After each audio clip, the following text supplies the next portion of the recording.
कौन चीज मर्दा छुपा के चले ले या औरत देखावे सरे या माये देवरू औरत।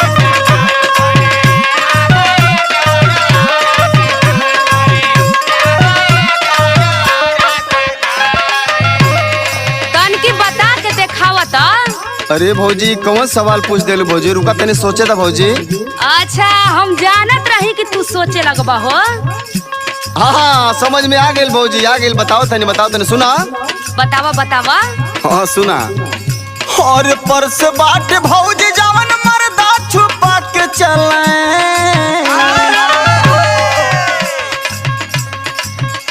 और परस बाट भौजी जवन मर्दा छुपा के चले औरत देखावे सरे आम